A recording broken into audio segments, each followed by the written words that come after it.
வணக்கம். இப்போ பார்க்குற டாபிக் என்ன அப்படின்னு பார்த்தீங்கன்னா, கிரக யுத்தம், பரிவர்த்தனை. இந்த 2 டாபிக் பற்றி தான் பார்க்க போகிறோம். கிரக யுத்தம் அப்படின்னா என்ன அப்படின்னா, அந்த வேர்ட்லேயே இருக்குது, கிரக யுத்தம். கிரகங்களுக்குள்ள ஏற்படுற யுத்தம் அப்படின்னு நமக்கு தெரியுது. இப்போ பார்த்தீங்கன்னா, எந்தெந்த கிரகங்களை வச்சு கிரக யுத்தம் நடக்குது இந்த ஜோதிட சாஸ்திரத்தில் அப்படின்னு நம்ம பார்த்தோம்னா, சூரியன், சந்திரன், ராகு, கேதுவை தவிர செவ்வாய், சனி, புதன், குரு, சுக்கிரன், இந்த 5 கிரகங்களுக்குள்ள கிரக யுத்தம் அப்படிங்கிறது ஏற்படுது அப்படின்னு சொல்கிறாங்க.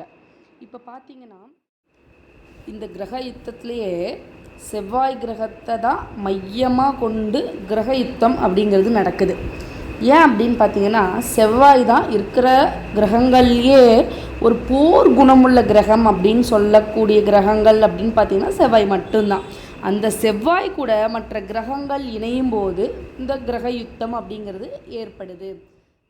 செவ்வாயுடன் இணையிற கிரகம் அப்படின்னு பார்த்தீங்கன்னா, முன்ன பின்ன 1 டிகிரிக்குள்ளே இருந்தால் கிரக யுத்தம் அப்படிங்கிறது இருக்கும். இப்போ எக்ஸாம்பிள், இப்போ சுக்கிரன் ஒரு 2 ஜாதகம் எடுத்துக்கோங்க. சுக்கிரன் 2 பேர்த்துக்குமே உச்சமாக இருக்குது அப்படின்னு எடுத்துட்டா, ஒருத்தர் பார்த்திங்கன்னா பொருளாதாரத்தில் நல்லா வளர்ச்சி அடைந்து நல்ல ஒரு ஆடம்பர பொருட்கள், வீடு, வண்டி, வாகனம், வசதி வாய்ப்புகள், நல்ல ஒரு வருமானம், எல்லாத்துலேயுமே நல்லா டாப்பாக போயிடுவார். இன்னொருத்தர் அதே சுக்கிரன் உச்சமாக இருக்கவங்க பார்த்திங்கன்னா ஒரு மீடியம், ஒரு மாடரேட்டாக, ஒரு நடுத்தரமாகவே இருப்பார். ஏன் அவங்களுக்கெல்லாம் ஒரு பொருளாதாரத்துலேயோ மற்ற இதுலேயோ ஏன் முன்னேற்றம் ஏற்படலை அப்படின்னு பார்த்திங்கன்னா, இந்த கிரக யுத்தம் கூட ஏதாவது இந்த கிரக யுத்த கிரகங்களில் செவ்வாய் சுக்கிரனோ, இல்லை செவ்வாய் புதனோ, இல்லை செவ்வாய் சுக்கிரன் சுக்கிரன் கூட சனி கிரகமோ, இந்த மாதிரி ஏதாவது இணைவு இருந்துச்சுன்னா அங்கே அந்த 2 கிரகங்களுக்குள்ள போர் ஏற்பட்டு, அதாவது கிரக யுத்தம் ஏற்பட்டு அதோட காரகத்துவத்தை பாதிப்படைய செய்யும். இதுதான் சிம்பிளான விளக்கம் அப்படின்னு பார்த்திங்கன்னா இதுதான்.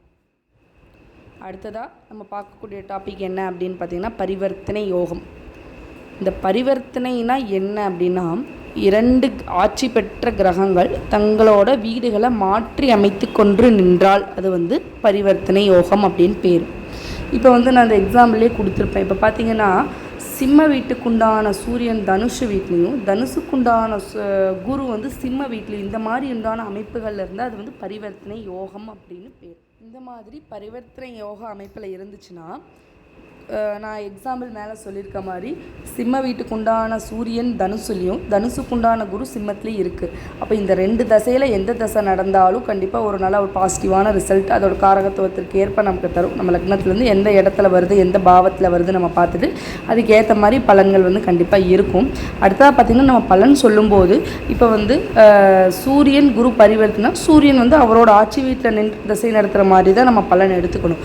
குருவும் பார்த்திங்கன்னா தனுசு வீட்டில் அவரோட ஆட்சி வீட்டில் இருந்து தசை நடத்துகிற மாதிரி தான் நம்ம ஆட்சி பலனை மட்டும்தான், நம்ம ஆட்சி பெற்ற பலன்களை சொன்னால் மட்டும்தான் இதோட பலன்கள் கரெக்டாக வரும்.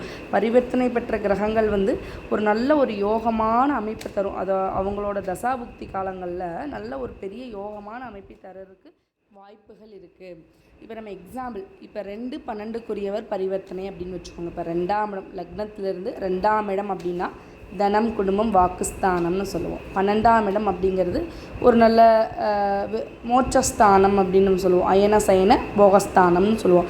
அந்த 2-12 பரிவர்த்தனை ஆகி ஒரு ஜாதகத்தில் இருந்ததுன்னு வச்சுக்கோங்களேன், அது நல்ல ஒரு கோடீஸ்வர யோகத்தை ஏற்படுத்தக்கூடிய அமைப்பு இருக்குது அப்படின்னு அர்த்தம். அடுத்ததாக 2-4, அதாவது 2க்குரியவர் 4க்குரிய அதிபதி பரிவர்த்தனை ஆகிருந்துச்சுன்னு வச்சுக்கோங்களேன். அதே மாதிரி 2ஆம் இடம்னா தனம், குடும்பம், வாக்குஸ்தானம், 4ஆம் இடம் அப்படிங்கிறது சுகஸ்தானத்தை குறிக்குது.